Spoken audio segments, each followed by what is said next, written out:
Hello friends, doctor Alka Jain के marketing videos में आपका स्वागत है।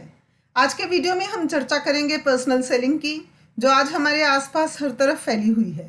आज के युग में हम अपने चारों ओर पर्सनल सेलिंग का जाल सा बिछा हुआ देखते हैं, जिससे कंपनीज अपनी प्रोडक्ट्स या सर्विसेज कस्टमर को बेचती हैं।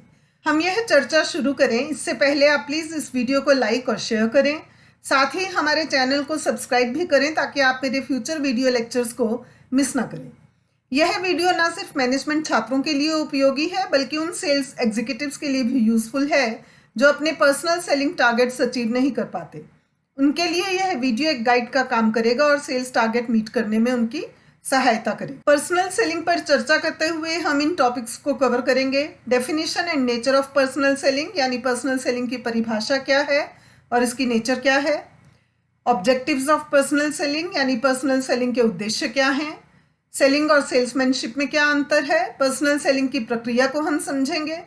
पर्सनल सेलिंग के आउटपुट को अफेक्ट करने वाली सिचुएशंस कौन सी हो सकती हैं वो समझेंगे, और पर्सनल सेलिंग की क्या कंट्रीब्यूशन है उस पर चर्चा करेंगे।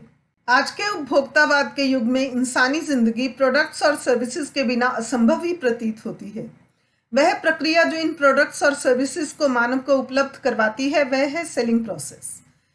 पर्सनल सेलिंग के अंतर्गत कंपनी अपने किसी एम्प्लॉय को ये ड्यूटी असाइन करती है कि वो जाए और कंपनी के बिहाफ पर प्रोस्पेक्टिव कस्टमर से बातचीत करके प्रोडक्ट को बेचे। प्रस्तुत स्लाइड में सबसे पहले हमने विलियम स्टैंटन और वॉकर की डेफिनेशन ली है, जिनकी राय में पर्सनल सेलिंग एक परसुएसिव एक्टिविटी है जो क्लाइंट के साथ इन पर्सन बातचीत करके पूरी होती है। फिलिप कॉटलर भी इसे फेस टू फेस कम्युनिकेशन कहकर डिफाइन करते हैं और मानते हैं कि यह कम्युनिकेशन एक से ज़्यादा प्रोस्पेक्टिव बायर्स के साथ भी हो सकता है। वे आउटपुट की बात भी करते हैं, जिसका अर्थ है कि प्रोसेस कंप्लीट होने पर सेलर के पास ऑर्डर भी होना चाहिए, यानी वे सक्सेसफुल पर्सनल सेलिंग की बात करते हैं। रॉबिन्सन और स्टिडसन पर्सनल सेलिंग को एक पर्पसफुल एक्टिविटी कहकर डिफाइन करते हैं, जिसका एकमात्र उद्देश्य क्लाइंट के साथ म्यूचुअली बेनिफिशियल एक्सचेंज रिलेशनशिप को मेंटेन करना होता है। स्टील कंडीफ और गोवनी के अनुसार पर्सनल सेलिंग एक प्रमोशनल एक्टिविटी है जिसमें प्रोस्पेक्टिव कस्टमर और कंपनी के बीच टू वे कम्युनिकेशन अवश्य होता है। शेलेकर एक बहुत ही सटीक किंतु सरल परिभाषा देते हैं कि पर्सनल सेलिंग सिर्फ एक पर्पसफुल कन्वर्सेशन है जिसका पर्पस है जनरेटिंग सेल। ये कुछ डेफिनेशंस पढ़ने के बाद आइए अब देखें कि पर्सनल सेलिंग के ऑब्जेक्टिव्स क्या हैं। सबसे पहला ऑब्जेक्टिव तो है कंपनी के सेल्स वॉल्यूम को बढ़ाया जाए, जिससे कि सेल्स रेवेन्यू भी बढ़े। यह मैन्युफैक्चरर की तरफ से एक ऐसी पर्सनल एक्टिविटी है जो एक तरफ तो कंपनी के लिए सेल्स की कॉस्ट कम करती है, तो दूसरी ओर प्रोस्पेक्टिव कस्टमर के साथ अच्छे रिलेशनशिप भी डेवलप करती है। इसका एक उद्देश्य और होता है पर सेल्स पर्सन सेल का नंबर बढ़ाना। इन सबके अतिरिक्त पर्सनल सेलिंग का एक उद्देश्य यह भी है कि यदि कंपनी और कोई प्रमोशनल एक्टिविटी नहीं परफॉर्म कर रही हो तो भी सेलिंग जॉब जारी रहता है, रुकता नहीं है। यूरेका फोर्ब्स ने अपने वैक्यूम क्लीनर्स जैसी नई प्रोडक्ट को बेचने के लिए पर्सनल सेलिंग को ही प्रमोशनल एक्टिविटी के तौर पर यूज किया। पर्सनल सेलिंग एग्जीक्यूटिव को प्रोस्पेक्ट को रेलेवेंट इंफॉर्मेशन देने का उद्देश्य भी पूरा करना चाहिए, और क्लाइंट को इंस्टॉलेशन या आफ्टर सेल सर्विस जैसी जरूरतें हैं तो उस पर भी ध्यान देना चाहिए। पर्सनल सेलिंग एग्जीक्यूटिव्स को कंपनी के लिए नए कस्टमर्स की भी तलाश करनी होती है, और कस्टमर्स मिल जाने पर उन्हें कंपनी में रिटेन करने का ऑब्जेक्टिव भी पूरा करना होता है। उन्हें सप्लाई चेन में मिडिलमैन की भी सहायता करनी होती है। एक और बहुत ही अनोखा काम इन सेल्स एग्जीक्यूटिव्स के जिम्मे होता है, और वह है कंपनी में कस्टमर के अधिवक्ता की तरह बात करना और कस्टमर से कंपनी के एग्जीक्यूटिव की तरह बात करना। इस ड्यूअल आइडेंटिटी में कभी कभी sales executive personality identity conflict के शिकार भी हो जाते हैं। आइए अब समझें कि पर्सनल सेलिंग और सेल्समैनशिप में क्या अंतर है। दिखने में ये दोनों टर्म सिमिलर महसूस होती हैं, किंतु ध्यान रहे सेल्स और मार्केटिंग टर्मिनोलॉजी के अनुसार दोनों में काफ़ी अंतर है। सेल्समैनशिप सेलर की तरफ से किए जाने वाले वो एफर्ट्स हैं जिनके द्वारा वो प्रोडक्ट की कंप्लीट इंफॉर्मेशन कस्टमर तक पहुंचाते हैं और प्रोस्पेक्टिव कस्टमर को मोटिवेट करते हैं कि वो प्रोडक्ट खरीदे। दूसरी ओर पर्सनल सेलिंग एक टू वे कम्युनिकेशन है जिसमें मोटे तौर पर ये दोनों काम तो किए ही जाते हैं, यानी प्रोडक्ट इंफॉर्मेशन कस्टमर तक पहुंचाई जाती है और कस्टमर को प्रोडक्ट या सर्विस खरीदने के लिए मोटिवेट भी किया जाता है। किंतु यह अलग इसलिए हो जाती है क्योंकि इस प्रोसेस में सोशल और पर्सनल एलिमेंट्स शामिल हो जाते हैं। पर्सनल सेलिंग का एम होता है कस्टमर को राइट काइंड ऑफ प्रोडक्ट उपलब्ध करवाना जो उसकी पर्टिकुलर नीड या सेट ऑफ नीड्स को सेटिस्फाई कर सके। यह कम्युनिकेशन कभी कभी सिर्फ अवेयरनेस स्प्रेड करने के लिए या कस्टमर को प्रोडक्ट कैसे यूज़ करनी है डिमॉन्स्ट्रेशन के द्वारा ये एजुकेशन देने के काम भी आता है। पर्सनल सेलिंग के द्वारा पर्सनल ब्रांडिंग और फिर कॉम्पिटिटर्स के मुकाबले ब्रांड प्रेफरेंस डेवलप की जाती है। पर्सनल सेलिंग में प्रॉस्पेक्ट्स के व्यूज़ का बड़ा महत्व होता है और उसकी ऑब्जेक्शंस का भी स्वागत किया जाता है। इसमें नेगोशिएशंस का भी पूरा स्कोप होता है जो कि सेल्समैनशिप में प्रायः मिसिंग होता है। पर्सनल सेलिंग को प्रोडक्ट या सर्विस की फाइनेस्ट टाइप ऑफ प्रमोशन कहा गया है, जबकि सेल्समैनशिप को आर्ट ऑफ परसुएशन यानी ऐसी कला जिसके जरिए कस्टमर को प्रोडक्ट खरीदने के लिए परसुएट किया जाता है। आधुनिक कॉर्पोरेट जगत में प्रायः दो तरह की पर्सनल सेलिंग्स देखने को मिलती हैं, अक्रॉस द काउंटर सेलिंग और field selling. Across the counter selling में कस्टमर सेलर के पास आता है, जबकि फील्ड सेलिंग तब देखने को मिलती है जब सेलर कस्टमर के पास जाता है और उसे प्रोडक्ट की डिमॉन्स्ट्रेशन देकर एक्सचेंज प्रोसेस कंप्लीट करवाता है। अक्रॉस द काउंटर सेलिंग में सभी तरह की रिटेल सेलिंग इंक्लूड होती है, चाहे वह शोरूम या शॉप के अंदर हो अथवा कैटलॉग सेलिंग हो। इस डिफ्रेंशिएशन से हमें सेल्स फोर्स की भी दो कैटेगरीज प्राप्त होती हैं, इंडोर और outdoor sales force. Outdoor sales force कभी कभी प्रोड्यूसर्स और होलसेलिंग मिडिलमैन भी हो सकते हैं जो बिजनेस यूजर्स को सेल करते हैं। इनके लिए पर्सनल सेलिंग की प्रक्रिया पूरी करने का वेन्यू प्रॉस्पेक्ट का घर या ऑफिस भी हो सकता है, या कोई भी ऐसी जगह जो सेलर और प्रॉस्पेक्ट दोनों के लिए कन्वीनियंट हो, जैसे कि कोई कॉफ़ी शॉप वगैरह। फ्यूचर में पर्सनल सेलिंग का स्कोप और बढ़ सकता है यदि हम न्यू टेक्नोलॉजीज पर आधारित वर्चुअल सेलिंग प्लेटफॉर्म्स या टेलीपोर्टिंग सेलिंग प्लेटफॉर्म्स आदि डेवलप कर लें। आइडिया एक ऐसी टेलीकॉम कंपनी है जो 2008 में एजुकेशन सर्विस का सेलिंग प्लेटफॉर्म इमेजिन कर चुकी थी, जो 2020 में कोरोना के चलते हकीकत में ऑनलाइन क्लासेस के जरिए इस्तेमाल हुआ। यह ध्यान देने योग्य बात है कि जब नए सेलिंग प्लेटफॉर्म सामने आएंगे तो पर्सनल सेलिंग एग्जीक्यूटिव्स को नया स्किल सेट भी डेवलप करना पड़ेगा, जैसे कि टीचर्स को ऑनलाइन क्लासेस के लिए करना पड़ा।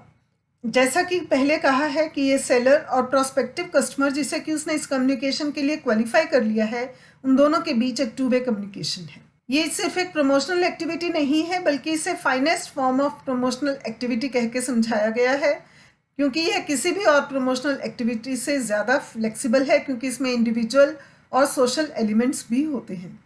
यह कस्टमर फोकस्ड प्रोसेस है। ये एक ऐसा प्रोसेस है जो पूरी तरह कस्टमर पर केंद्रित होता है, ना कि बेची जाने वाली प्रोडक्ट पर। ऐसा सेल्समैनशिप में नहीं होता। पर्सनल सेलिंग का यह प्रोसेस नेचर से बहुत सोशल है, क्योंकि सेलर और बायर के इंटरेक्शन में सेलर अभिवादन के साथ सेलिंग प्रोसेस स्टार्ट करता है, और यह बहुत कुछ वैसा ही होता है जैसा कि हमारी सोशल लाइफ में हम एक दूसरे को ग्रीट करते हैं। अतः इस प्रक्रिया में सेल्समैनशिप की अपेक्षा रिलेशनशिप बिल्डिंग का स्कोप ज़्यादा है। गुड रिलेशनशिप के इसी एलिमेंट को कंपनीज बाद में बेहतर मार्केटिंग के लिए यूज़ करती हैं। फ्लेक्सिबिलिटी के फीचर की वजह से प्रोस्पेक्ट के इमीडिएट रिएक्शन और रिस्पॉन्स के अगेंस्ट इमीडिएट एक्शन भी लिया जा सकता है। इससे कस्टमर को अपनी प्रॉब्लम का ऑन द स्पॉट सॉल्यूशन मिल जाता है और वह एक सेटिस्फाइड और फिर लॉयल कस्टमर में कन्वर्ट हो सकता है। ये एक परसुएसिव एक्टिविटी है। हालांकि पर्सनल सेलिंग सेल्समैनशिप से अलग है, किंतु फिर भी जैसा कि कॉटलर की डेफिनेशन कहती है, अल्टीमेट आउटपुट तो प्रोस्पेक्ट को प्रोडक्ट खरीदने के लिए परसुएट करना ही रहता है। इसलिए बाय नेचर यह प्रोसेस एक परसुएडिंग एक्टिविटी है। पर्सनल सेलिंग की प्रक्रिया में न केवल सोशल बल्कि इमोशनल एक्सचेंजेस भी हो सकते हैं। फॉर एग्जांपल, जब एक रेफ्रिजरेटर बेचा जाता है तो सेल्समैनशिप में उसके फीचर्स पे स्ट्रेस दिया जाएगा, जबकि पर्सनल सेलिंग में इस तरह का स्टेटमेंट यूज़ किया जाएगा कि अब आप अपने परिवार को गर्मी में भी ठंडा पानी पिला सकते हैं। पर्सनल सेलिंग का स्कोप सेल्समैनशिप से ब्रॉडर है। जैसा कि पिछले पॉइंट्स में हमने देखा कि पर्सनल सेलिंग सिर्फ इन्फॉर्म और परसुएड ही नहीं करता, अपितु कंपनी और क्लाइंट के बीच ऐसे रिलेशंस डेवलप करता है जो कंपनी के प्रोडक्ट को न्यू लाइफ तक दे सकते हैं। अतः यह भी कहा जाता है कि पर्सनल सेलिंग कंपनी की लाइफ है। यह एक क्रिएटिव प्रोसेस है। सेल्समैन जो कि एक टेक्निकल सेलिंग एक्टिविटी है, उसके मुकाबले पर्सनल सेलिंग एक क्रिएटिव आर्ट है, क्योंकि सेल्स एग्जीक्यूटिव अलग अलग टाइम पर अलग अलग तरह के कस्टमर्स को उनके अलग अलग मूड और डिफरेंट सेलिंग सिचुएशंस के हिसाब से हैंडल करता है। कस्टमर की ऑब्जेक्शंस को हैंडल करने के लिए भी इंटेलिजेंस के साथ क्रिएटिव होकर रहना पड़ता है, और व्यवहार कुशलता के साथ ही क्लाइंट को कन्विंस किया जाता है कि इसकी प्रोडक्ट को वो खरीद सके। पर्सनल सेलिंग प्रोडक्ट के मैन्युफैक्चरर की तरफ से एक सर्विस टूल की तरह भी प्रयोग की जाती है, जिसके जरिए कस्टमर तक न सिर्फ प्रोडक्ट इंफॉर्मेशन पहुंचाई जाती है, बल्कि प्रेजेंटेशन के दौरान कस्टमर को एडुकेट भी किया जाता है कि प्रोडक्ट को कैसे यूज़ करना है। फॉलोअप के लास्ट स्टेप में बायर के सेटिस्फैक्टरी रिस्पॉन्स के लिए आफ्टर सेल सर्विस भी सेल्स एग्जीक्यूटिव ही प्रोवाइड करवाता है। अब हम पर्सनल सेलिंग के प्रोसेस को समझते हैं। पर्सनल सेलिंग की यह प्रक्रिया मोटे तौर पर 6 चरणों में पूरी की जाती है। फर्स्ट स्टेप है प्रोस्पेक्टिंग, जिसमें अवेलेबल लिस्ट्स में से प्रोस्पेक्टिव कस्टमर्स को आइडेंटिफाई किया जाता है तथा क्वालिफाई किया जाता है। फर्स्ट स्टेज इस क्वेश्चन का आंसर देती है कि किसे बेचना है, यानी whom to sell. Second stage है प्री अप्रोच, जिसके अंतर्गत सेलिंग एग्जीक्यूटिव द्वारा प्रेजेंटेशन के लिए जाने से पहले किए जाने वाला सारा होमवर्क तथा कॉल प्लानिंग आदि आता है। यह इस प्रश्न का उत्तर देती है कि कब और क्या कहना है, यानी when and what is to be said. Third stage है प्रेजेंटेशन, जो कि इस क्वेश्चन का एक्सटेंडेड आंसर है कि क्लाइंट के साथ क्या क्या इंफॉर्मेशन शेयर की जानी चाहिए, यानी what is to be shared with the client, या सिंपल शब्दों में व्हाट इज माय प्रोडक्ट। जब प्रेजेंटेशन के दौरान सारी इंफॉर्मेशन प्रोस्पेक्ट के साथ शेयर कर ली जाती है तो एग्जीक्यूटिव फोर्थ स्टेज में प्रवेश कर जाता है, जो है ऑब्जेक्शन हैंडलिंग। अब चूंकि कस्टमर प्रोडक्ट के बारे में काफ़ी कुछ जान चुका होता है और उसका इंटरेस्ट प्रोडक्ट में क्रिएट हो चुका होता है, इसलिए वो प्रोडक्ट के बारे में क्वेश्चंस या ऑब्जेक्शंस रेज करता है। ऑब्जेक्शंस हैंडल करने के बाद एग्जीक्यूटिव को किसी भी तरह के डिले के बिना डील क्लोज कर देनी चाहिए। यह एक इम्पॉर्टेंट स्टेप है जो मिस नहीं होना चाहिए।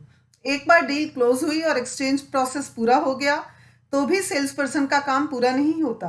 अब वो पर्सनल सेलिंग प्रोसेस के लास्ट स्टेप में एंटर होता है, जहां उसके पास कस्टमर से रिलेशनशिप डेवलप करने का पूरा स्कोप है। इस लास्ट स्टेप को नाम दिया गया है फॉलो अप। आइए अब पर्सनल सेलिंग की प्रक्रिया के इन सभी स्टेप्स को डिटेल में समझते हैं। फर्स्ट स्टेप, प्रोस्पेक्टिंग में 2 सब स्टेप्स होते हैं। फर्स्ट है आइडेंटिफाइंग और सेकंड है क्वालिफाइंग अ प्रोस्पेक्टिव कस्टमर। सेलर के पास जितनी भी मेलिंग लिस्ट्स होती हैं उसे या तो कंपनी द्वारा उपलब्ध करवाई जाती हैं या कई बार उसे खुद भी कलेक्ट करनी पड़ती है। ये लिस्ट्स अलग अलग सोर्सेज से मिल सकती हैं, like list of present customers of the company, चाहे वो इस कंपनी के बिल्कुल अलग प्रोडक्ट या बिल्कुल अलग प्रोडक्ट लाइन से ही कोई प्रोडक्ट यूज कर रहा हो, उसको भी प्रॉस्पेक्ट्स में शामिल किया जा सकता है। डायरेक्टरीज भी इस तरह की लिस्ट प्रोवाइड करवा सकती हैं, जैसे कि एक ब्यूटी सैलून अपनी सर्विसेज बेचने के लिए टेलीफोन डायरेक्टरी में पास की कॉलोनीज के रेजिडेंट्स की लिस्ट ले सकता है, या कंपनी के पास या कंपनी एसोसिएट्स के पास किसी भी और तरह की मेलिंग लिस्ट अवेलेबल हो वो यूज़ की जा सकती है। कुछ कंपनीज के पास स्पॉटर्स भी होते हैं जो कि इस क्राउड में से प्रॉस्पेक्ट को आइडेंटिफाई करने का काम करते हैं। कुछ कंपनीज कोल्ड कॉलिंग की मदद से प्रॉस्पेक्ट्स को क्वालिफाई करती हैं। ट्रेड शोज और एग्जीबिशंस भी इस तरह के आइडेंटिफाइड प्रोस्पेक्ट्स का डेटा जनरेट करते हैं। नेक्स्ट सब स्टेप है इनमें से उन प्रोस्पेक्ट्स को अलग करना जिसे सेल्स एग्जीक्यूटिव समझता है कि वो उसकी प्रोडक्ट खरीद सकते हैं। इसके लिए उसकी लिस्ट के कस्टमर्स को 3 कसौटियों पर खरा उतरना होता है। पहला, उसके पास इतना पैसा होना चाहिए कि वो कंपनी प्रोडक्ट्स का प्राइस पे कर सके। दूसरा है उस प्रोडक्ट के कंज्यूमर बाइंग डिसीजन प्रोसेस में उसका से होना चाहिए। तीसरा फीचर है कि उस क्लाइंट के पास वो नीड एग्जिस्ट करनी चाहिए जो आपकी प्रोडक्ट पूरी कर सके। हालांकि कंज्यूमरिज्म के इस युग में नीड्स को प्रमोशनल एक्टिविटीज के द्वारा आर्टिफिशियली भी जनरेट किया जाता है, कभी फियर अपील के द्वारा या किसी और तरीके से, लेकिन यह ज़रूरी है कि नीड एग्जिस्ट करनी चाहिए, तभी सेल्स पर्सन के लिए कस्टमर को प्रोडक्ट खरीदने के लिए परसुएट करना आसान होगा। Pre approach personal selling process का सेकंड स्टेप है। इस स्टेप में सेलर अपने आप को एक्चुअल अप्रोच और डिमॉन्स्ट्रेशन के लिए प्रिपेयर करता है। ये एक तरह से किसी एग्जामिनेशन में अपीयर होने से पहले की तैयारी की तरह होगा। फर्स्ट टास्क होगा कि प्रॉस्पेक्ट से बात करके डिमॉन्स्ट्रेशन की परमिशन ली जाए। इस होमवर्क में क्लाइंट की नीड को भली प्रकार समझना भी शामिल होगा ताकि प्रोडक्ट प्रेजेंटेशन कस्टमर नीड के साथ इनलाइन रहे। यदि प्रेजेंटेशन टेलर मेड हो तो उससे क्लाइंट भी स्पेशल फील करेगा। न्यू सेल्स एग्जीक्यूटिव को चाहिए कि वह प्रेजेंटेशन के लिए जाने से पहले डिमॉन्स्ट्रेशन की एक रिहर्सल कर ले ताकि प्रॉस्पेक्ट के सामने डिमॉन्स्ट्रेशन में कोई भी गलती ना हो। इस तरह सेल्स एग्जीक्यूटिव में कॉन्फिडेंस बिल्डअप होता है। इसी स्टेप में एग्जीक्यूटिव को प्रॉस्पेक्ट के बारे में भी पर्याप्त इंफॉर्मेशन कलेक्ट कर लेनी चाहिए। साथ ही प्रोडक्ट के बारे में कोई नई इंफॉर्मेशन हो तो उससे भी अपडेटेड रहना चाहिए, जैसे कि कोई नया फीचर ऐड किया गया है या किसी सेलिब्रिटी के प्रोडक्ट के बारे में बहुत अच्छे व्यूज़ हैं तो यह बात प्रेजेंटेशन में इंक्लूड करनी चाहिए। इस प्रकार हम कह सकते हैं कि स्टेज पे एग्जीक्यूटिव के पास 3 तरह की इंफॉर्मेशन अवश्य होनी चाहिए, अपनी प्रोडक्ट के बारे में, कॉम्पिटिटर के प्रोडक्ट और कंपनी के बारे में तथा कस्टमर के बारे में। कस्टमर के बारे में ऑफकोर्स रीजनेबल इंफॉर्मेशन ही कलेक्ट की जानी चाहिए। इंफॉर्मेशन का यह ट्रायो ऑब्जेक्शन हैंडलिंग फेज में एग्जीक्यूटिव की बहुत हेल्प करता है। एक और ज़रूरी बात कि सिर्फ इंफॉर्मेशन इकट्ठी कर लेना ही काफ़ी नहीं है। एक एग्जीक्यूटिव के लिए ज़रूरी है कि वो इस इंफॉर्मेशन को कस्टमर की नीड से रिलेट करके प्रॉस्पेक्ट के सामने भी रख सके। अगला स्टेप है प्रेजेंटेशन का। प्रेजेंटेशन के इस स्टेप में 2 सब स्टेप्स हैं, अप्रोच और डिमॉन्स्ट्रेशन। अप्रोच इस फेज का वो पहला सब स्टेप होगा जहां सेलर प्रॉस्पेक्ट को अप्रोच करता है और डिमॉन्स्ट्रेशन के लिए एक प्लेटफॉर्म उसे यहाँ तैयार करना होता है। नॉर्मली एक सेलर इन 4 में से एक अप्रोच को यूज करता है। इंट्रोडक्टरी अप्रोच, जिसमें सेलर कस्टमर को प्रोडक्ट के फीचर्स से इंट्रोड्यूस करवाता है। एक अप्रोच हो सकती है handling of the product by the prospect with little conversation, जिसमें सामान्य बातचीत के दौरान प्रॉस्पेक्ट को प्रोडक्ट एक्चुअल यूज के लिए हैंडओवर की जाती है। थर्ड होता है कंज्यूमर बेनिफिट अप्रोच, जहां सेलर प्रॉस्पेक्ट को यह एक्सप्लेन करता है कि प्रोडक्ट उसे किस तरह से फ़ायदा पहुंचा सकती है ताकि वह प्रोडक्ट खरीदने के लिए मोटिवेट हो जाए। फोर्थ टाइप हो सकती है रेफरल अप्रोच, जिसके अंतर्गत सेटिस्फाइड और हैप्पी कस्टमर्स का नाम यूज करके नए फ्यूचर कस्टमर्स को प्रोडक्ट खरीदने के लिए मोटिवेट किया जाता है। यह स्टेज पर्सनल सेलिंग प्रोसेस का सबसे इंपॉर्टेंट पार्ट है। इनफैक्ट इसी को core of the selling process भी कहा जाता है।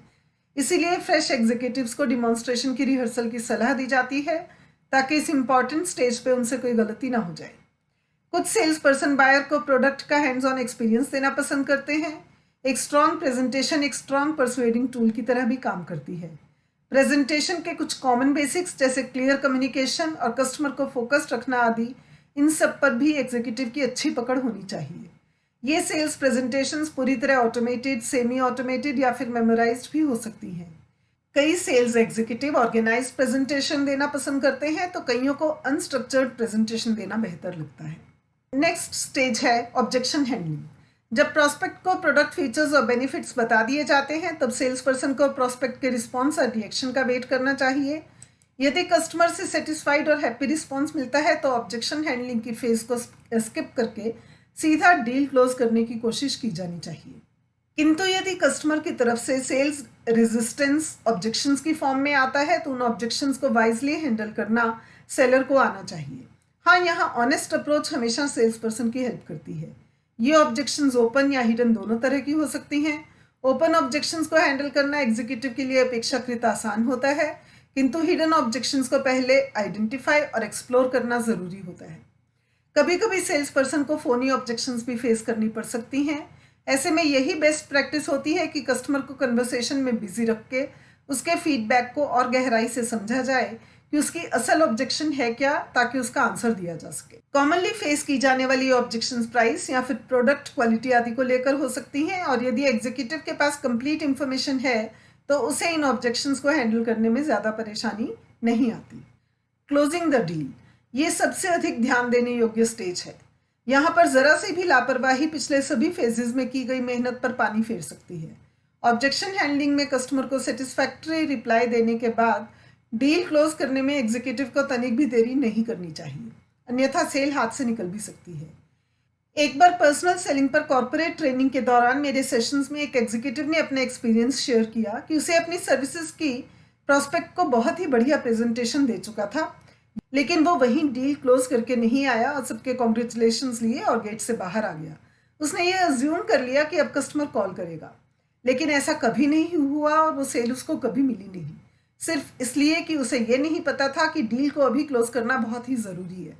इसी एक घटना से हमें पर्सनल सेलिंग की इस फेज की इंपॉर्टेंस पता चलती है कि यदि एग्जीक्यूटिव डील क्लोज न करके टाइम गैप दे देता है तो बाजार में 100 और प्रोडक्ट्स हैं जो कस्टमर की अटेंशन अपनी तरफ डाइवर्ट कर सकती हैं और सेल आपकी कंपनी के हाथ से निकलकर कॉम्पिटिटर के हाथ में जा सकती है।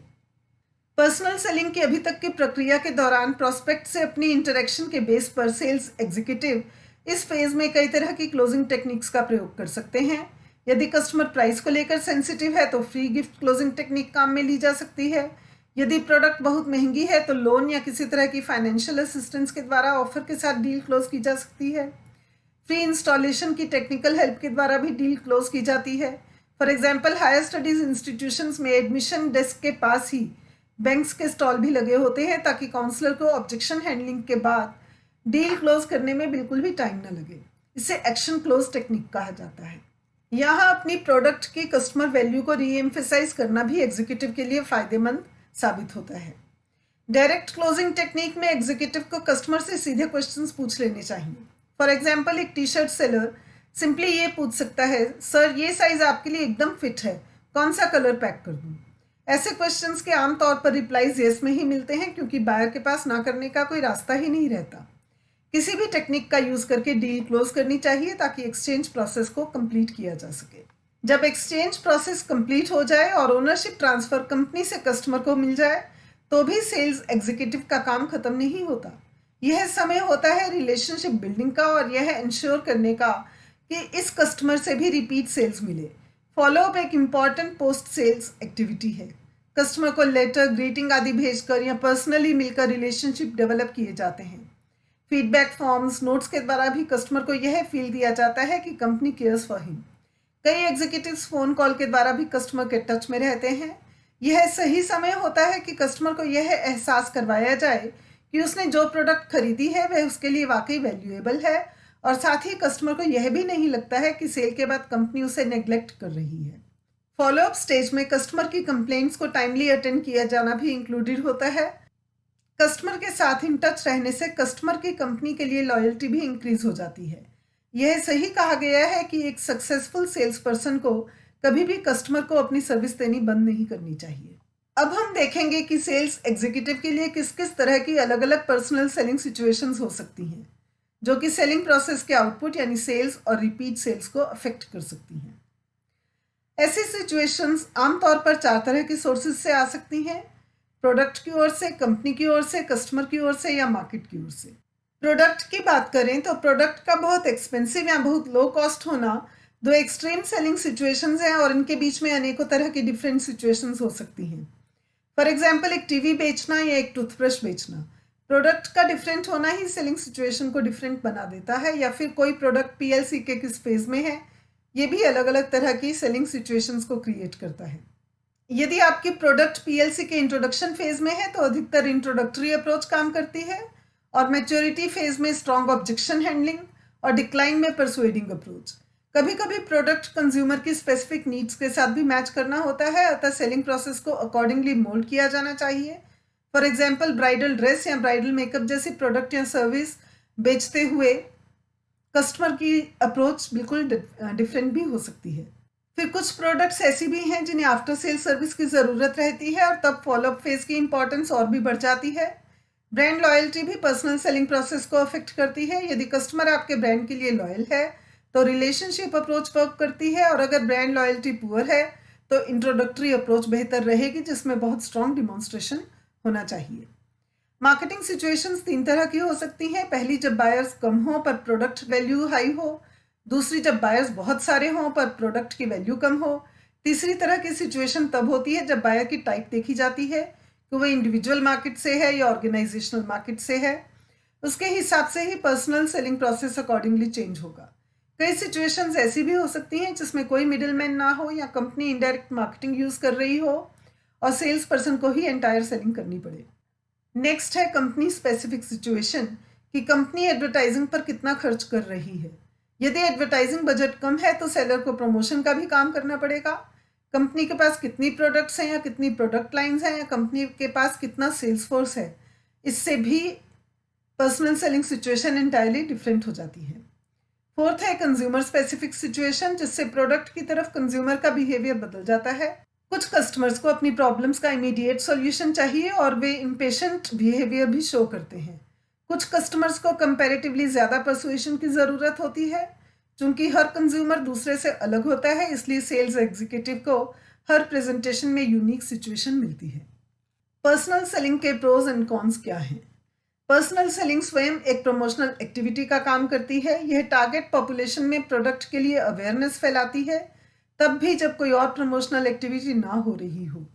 कई छोटे छोटे मैन्युफैक्चरर्स के लिए तो पर्सनल सेलिंग ही एकमात्र प्रमोशनल टूल होता है। जैसे जैसे पर्सनल सेलिंग का प्रोसेस आगे बढ़ता है, सेल्स क्लोज होने के चांसेस भी ज़्यादा हो जाते हैं। कस्टमर न केवल करंट प्रोडक्ट की तरफ ज़्यादा फोकस्ड रहता है, अपितु वह कंपनी की दूसरी प्रोडक्ट्स या फिर पूरी प्रोडक्ट लाइन के बारे में जानने के लिए भी उत्सुक हो जाता है, जिससे दूसरी प्रोडक्ट्स की फ्यूचर सेल के चांसेस भी इंक्रीज हो जाते हैं। सेलिंग की इस प्रक्रिया में पर्सनल कॉन्फ्रंटेशन के कारण मार्केटिंग और सेलिंग एक्टिविटी में ह्यूमन टच भी मिक्स हो जाता है। कस्टमर के इमीडिएट रिस्पॉन्स की रिकॉर्डिंग भी पर्सनल सेलिंग का वैल्यूएबल आउटकम है। पर्सनल सेलिंग प्रोसेस इतना फ्लेक्सिबल भी होता है कि वह अपने आप को प्रोस्पेक्ट्स की नीड के मुताबिक मोल्ड कर ले। जिससे कस्टमर टारगेटिंग आसान हो जाती है। इसके अलावा कस्टमर के इमीडिएट रिस्पॉन्स को रिसीव करते ही उस पर इमीडिएट एक्शन लेना भी आसान हो जाता है। दूसरी ओर पर्सनल सेलिंग कंपनीज के लिए एक महंगा सौदा है, जिसमें न केवल पैसा बल्कि एफर्ट्स और समय की भी खपत होती है। प्रत्येक क्वालिफाइड प्रोस्पेक्ट को पर्सनली अटेंड करना बहुत टाइम कंज्यूमिंग और टीडियस जॉब हो सकता है। कंज्यूमर स्पेसिफिक बिहेवियर भी पर्सनल सेलिंग प्रोसेस की इफेक्टिवनेस को कम कर सकता है, खासतौर पर यदि कस्टमर डोमिनेटिंग नेचर का हो तो। आइए अब समझते हैं कि पर्सनल सेलिंग की कॉन्ट्रीब्यूशंस किसी कस्टमर, इकोनॉमी या कंपनी के लिए क्या क्या हो सकती हैं। To the customer. एक कस्टमर के लिए तो पर्सनल सेलिंग ऐसी प्रक्रिया है जो उसकी प्रॉब्लम्स के सॉल्यूशंस प्रोवाइड करती है। सेल्स पर्सन की प्रोडक्ट के डिटेल्स पर अच्छी पकड़ पर्सनल सेलिंग प्रोसेस को कस्टमर के सामने बहुत ही अच्छा और फ्रेंडली प्रेजेंटेशन एनवायरनमेंट दे सकती है। कोई नई जानकारी जो कस्टमर के लिए फायदेमंद हो सकती है वो भी सेलर उसे ऑन द स्पॉट दे सकता है। इसके अतिरिक्त सेलर कस्टमर के मैसेज को कंपनी तक पहुंचाने का एक जरिया बन सकता है, इसलिए वह कस्टमर के लिए कंपनी का एम्बेसडर होता है। Contribution to the economy. Personal selling exchange process को कंप्लीट करने में मदद करती है, जिससे इकोनॉमी को एक बूस्ट मिलता है और डेवलपमेंट फास्ट हो सकता है। पर्सनल सेलिंग कंपनी के अंदर इनोवेशंस को भी बढ़ावा देता है, क्योंकि कस्टमर्स के सुझाव और ज़रूरत कंपनी को डायरेक्ट सेलिंग एग्जीक्यूटिव से मिलती रहती है। ये इनोवेशंस इकोनॉमी की डेवलपमेंट को एक सुदृढ़ आधार प्रदान करती हैं। Contribution to the company. Personal selling company के लिए इमीडिएट रेवेन्यू जनरेट करती है, इमीडिएट कस्टमर फीडबैक अवेलेबल करवाती है तथा कस्टमर से पर्सनल इंटरैक्शन को पॉसिबल करती है, जो अल्टीमेटली रिलेशनशिप मार्केटिंग का काम करता है। फ्रेंड्स, मुझे आशा है कि यह वीडियो आपको पर्सनल सेलिंग प्रोसेस से फेमिलियराइज करवा सका। सेल्स मैनेजमेंट में सर्टिफिकेशन कोर्स कंप्लीट करने के लिए आप मेरी वेबसाइट विजिट करें। जल्दी ही सब डिटेल्स मैं आपसे शेयर करूंगी। तब तक मार्केटिंग वीडियोस को एंजॉय करते रहिए। Good luck, bye.